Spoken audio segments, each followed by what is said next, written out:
Paz do Senhor, meus irmãos, que alegria, que bênção estar aqui de novo com vocês para mais uma conversa edificante, né? Em volta da palavra de Deus. Hoje o nosso foco, olha, é num dos pilares da nossa fé. A gente vai explorar juntos a lição 11 do terceiro trimestre de 2025 da Escola Bíblica Dominical Editora Betel. O texto áureo que vai guiar a gente está lá em João, capítulo 20, verso 9. Porque ainda não sabiam a Escritura, que era necessário que ressuscitasse dos mortos. Forte, né? E a verdade aplicada, ela resume bem a importância disso tudo. A ressurreição de Jesus Cristo é a segurança daquele que crê no Evangelho e o fundamento da esperança cristã. Nossa missão aqui, então, é justamente essa, aprofundar o entendimento, sabe? Sobre esses momentos tão decisivos, desde a prisão lá no Getsêmani até o triunfo sobre a morte. E vamos ser guiados por esse material tão rico da Escola Bíblica Dominical Betel. E antes da gente mergulhar fundo, um convite especial. Se esse tipo de análise profunda da palavra te abençoa, te edifica, que tal se inscrever aqui no canal? Já ativa o sininho, né? Para não perder nenhum dos nossos estudos. Sua participação, olha, fortalece muito essa nossa comunidade de fé. Deixa o gostei também, que ajuda bastante. Bom, vamos lá então, começando pelo início dessa sequência, que é dramática mesmo, a prisão de Jesus. O cenário é o Getsêmani, um lugar que ele conhecia, de oração, mas que acaba virando palco de traição, né? João 18, versos 2 e 3. É interessante ver como o estudo da Escola Bíblica Dominical Betel detalha o jeito que tudo aconteceu. Foi à noite, sem uma acusação formal clara, sabe? Pelos servos dos líderes religiosos. João 18, 12. Parece até um prenúncio da injustiça que vinha pela frente. Exatamente, é isso mesmo. O material desta lição faz uma conexão muito boa entre essa prisão irregular e todo aquele clima de hostilidade que já existia contra Jesus, né? Havia um ciúme muito grande, crescente, por parte dos líderes religiosos, por causa da popularidade de Jesus, das curas que ele fazia, dos ensinamentos dele que desafiavam, né, o status quo da época. Então, essa prisão noturna, meio apressada, foi só o primeiro passo de um processo que já nasceu, digamos, viciado. E o percurso que Jesus faz, primeiro é levado a Anás, depois para Caifás, e aí culminando em Pilatos. João 18, versículos 13, 19, 24 e 29, isso demonstra uma busca não pela justiça, né, mas pela condenação a qualquer custo. E a figura de Pilatos nisso tudo é central, né? Ele mesmo fala, lá em João 19,4, que não encontra crime em Jesus. Mas aí, lava as mãos, literalmente e figurativamente. Como que a gente entende essa contradição? Um governador romano que devia zelar pela lei romana, mas que cede à pressão popular, como diz lá em João 19,6. Olha, isso é fascinante e revela muito da complexidade da situação, tanto política quanto religiosa, da Judeia naquela época sob o domínio romano. O estudo da Escola Bíblica Dominical Betel até menciona um comentário do bispo Samuel Ferreira, de 2019, que ajuda a entender isso. O Sinédrio, que era o conselho judaico, queria a morte de Jesus, eles queriam muito, mas eles não tinham a autoridade legal pela lei romana para executar essa pena. Então eles precisavam que Pilatos, o governador romano, desse a ordem. E Pilatos, por outro lado, ele parece mais preocupado em manter a paz, sabe? Evitar um tumulto, especialmente durante a Páscoa, que era uma época sempre tensa ali, mais preocupado com isso do que em fazer justiça a um pregador da Galileia. Aquela manobra dele de oferecer a escolha entre Jesus e Barrabás, lá em Lucas 23, foi uma tentativa que falhou, né, de se livrar da responsabilidade, mas a multidão, já inflamada, manipulada talvez, escolheu o criminoso. Fica muito claro o jogo de interesses, a manipulação toda que levou à condenação de um inocente. E essa injustiça toda culmina na crucificação.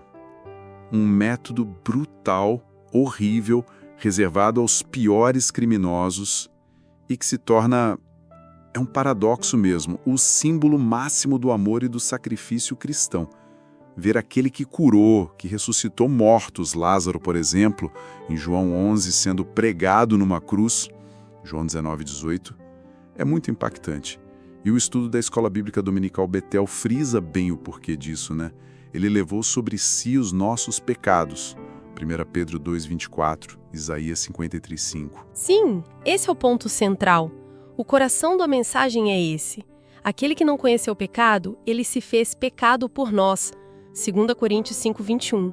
O material da lição cita Benai Vargas Vieira, de 2022, que descreve bem a intensidade daquele sofrimento todo. A zombaria dos soldados romanos, lá em Marcos 15, né? A exaustão física de Jesus, que levou Simão Cireneu a ter que carregar a cruz por um trecho, Marcos 15:21, até o brado final dele em Marcos 15:37. Mas é fundamental a gente entender que por trás de toda essa crueldade humana estava o plano de Deus se cumprindo. Como assim? Quer dizer, a morte de Jesus foi um ato de maldade humana, claro, mas ao mesmo tempo fazia parte de um plano maior de Deus? Embora tenha sido executada por mãos humanas, mãos injustas, a morte de Cristo foi a consumação do propósito redentor de Deus. João 19:30. Isso já estava previsto nas Escrituras. João 19, versos 36 e 37 confirmam isso.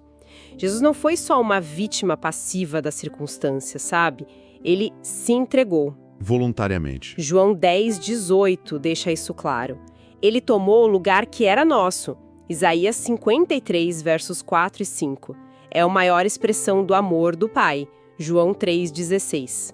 E tem um ponto muito interessante destacado no estudo, baseado num comentário do bispo primaz Manuel Ferreira, de 2016, que mesmo ali na cruz, Jesus demonstra a sua soberania, a sua autoridade, ao prometer o paraíso a um dos ladrões que estava ao lado dele. Lucas 23, versos 42 e 43. Isso reforça demais a ideia central que a lição traz. Embora inocente, Jesus tomou o lugar dos que mereciam pagar por seus delitos. Essa substituição, nossa, é fundamental para a nossa fé. Sem o que aconteceu depois. A ressurreição. O estudo da Escola Bíblica Dominical Betel a chama de fundamento inabalável da esperança cristã. Romanos 8:11, 2 Timóteo 2:8. Sem a ressurreição, como o apóstolo Paulo mesmo disse, a nossa fé seria vã. 1 Coríntios 15:14. E tudo começa com aquela cena poderosa, o túmulo vazio. Uma cena que foi descoberta por Maria Madalena, João 20, verso 1. E é muito significativo que a primeira testemunha seja uma mulher, né? E justamente alguém que tinha sido tão profundamente transformada por Jesus. Lucas 8, verso 2 fala dela. A reação inicial dela é de desespero, de confusão. Ela acha que roubaram o corpo. E aí ela sai correndo para avisar Pedro e João. João 22. E a corrida dos discípulos até o túmulo, João 20, versos 3 e 4, é cheia de detalhes, né? O João chega primeiro, ele olha lá para dentro, mas não entra. Aí o Pedro chega e entra direto. Depois o João entra também. Ele vê e crê, João 20.8.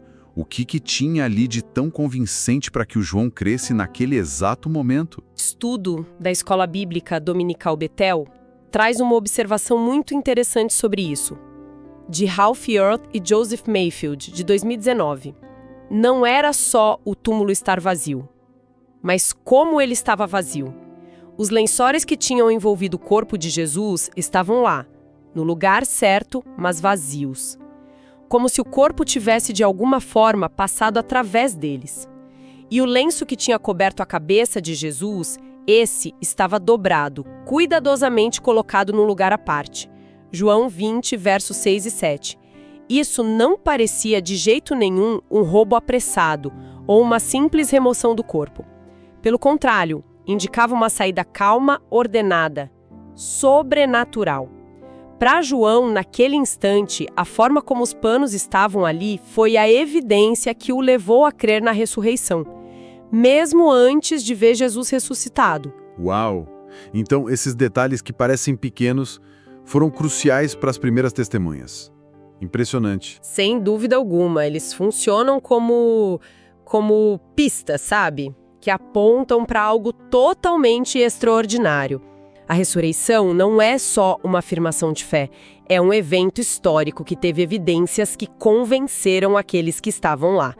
Como reforça um outro comentário do bispo primaz Manuel Ferreira, de 2016, que também é citado no estudo. Sem esse evento real, toda a estrutura do cristianismo simplesmente desmoronaria. 1 Coríntios 15:17. A ressurreição é a validação divina de Jesus e de toda a sua obra.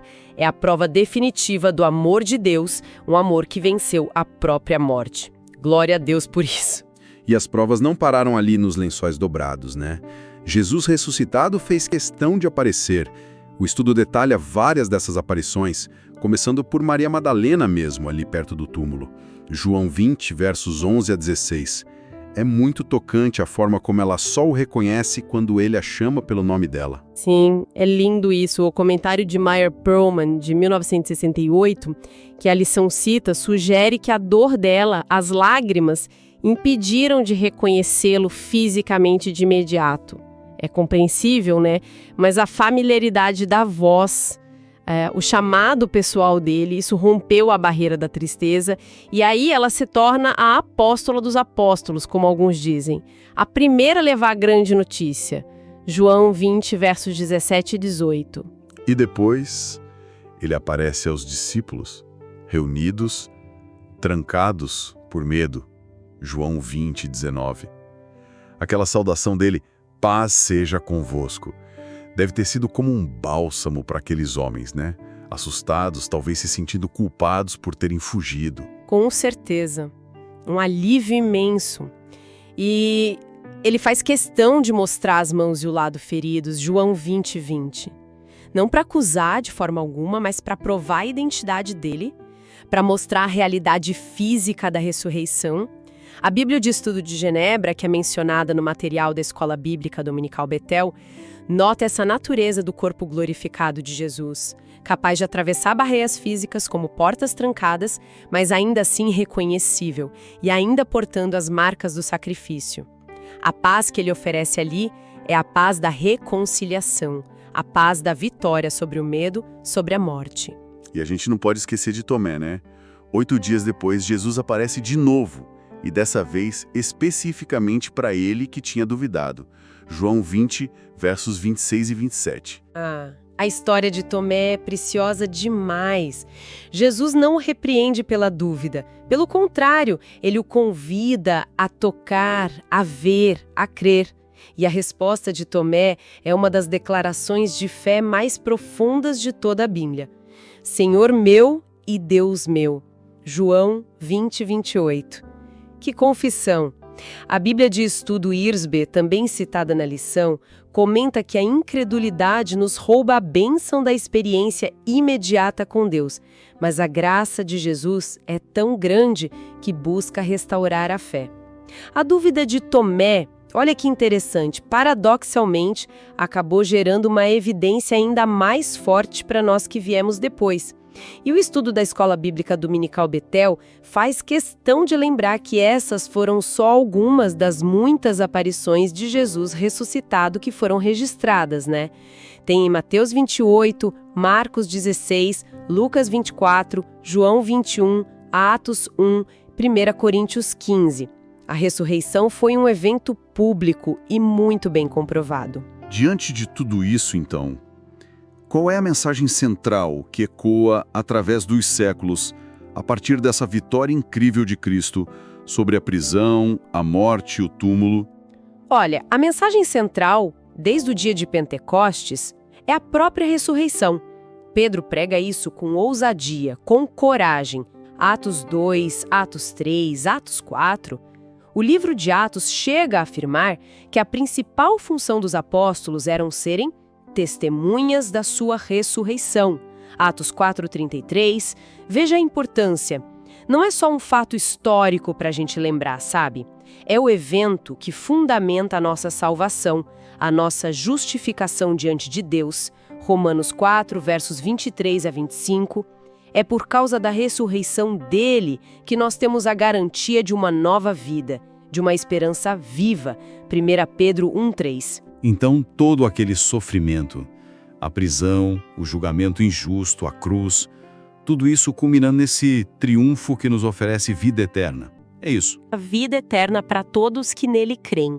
A ressurreição não é um apêndice da história, entende? É o clímax, é o que dá sentido a tudo e transforma essa história na boa nova para todos nós. Que análise impactante, realmente, desta lição da Escola Bíblica Dominical Betel.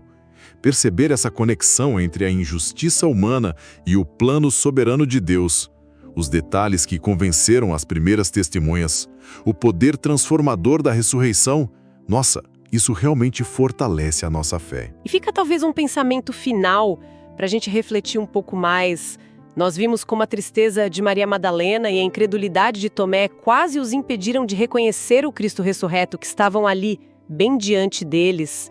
Fica a pergunta para nós hoje: de que maneiras as nossas próprias emoções, os nossos medos, talvez até ideias pré-concebidas podem estar nos cegando para a presença e a ação de Jesus em nossa vida hoje? É algo para a gente levar e meditar durante a semana. Uma reflexão muito, muito pertinente mesmo. E se você aí foi abençoado por essa nossa conversa, por essa discussão e quer continuar explorando as riquezas da Palavra de Deus neste trimestre, temos um convite super especial. Mergulhe de cabeça na nossa playlist completa. Lá tem todas as lições do terceiro trimestre de 2025 da Escola Bíblica Dominical Betel. É a sua chance de ouro para acompanhar cada detalhe, semana após semana, e não perder nada desse alimento espiritual maravilhoso. É só procurar pela playlist aqui no canal e continuar essa jornada de crescimento com a gente. Não fique de fora. E agora, para a gente celebrar juntos a verdade central que a gente estudou hoje, temos um desafio de fé. A palavra que define a vitória de Cristo e a nossa maior esperança é ressurreição. Queremos ver essa palavra poderosa ecoando. Escreva aqui nos comentários, ressurreição. Isso mesmo. E para a gente se conectar ainda mais como comunidade, coloque ao lado o nome da sua cidade. Vamos juntos proclamar a esperança da ressurreição e ver de onde essa mensagem de vida alcança nossos irmãos e irmãs que amam estudar a palavra com o excelente material da Escola Bíblica Dominical Betel. Sua participação faz toda a diferença, acredite. Contamos com você.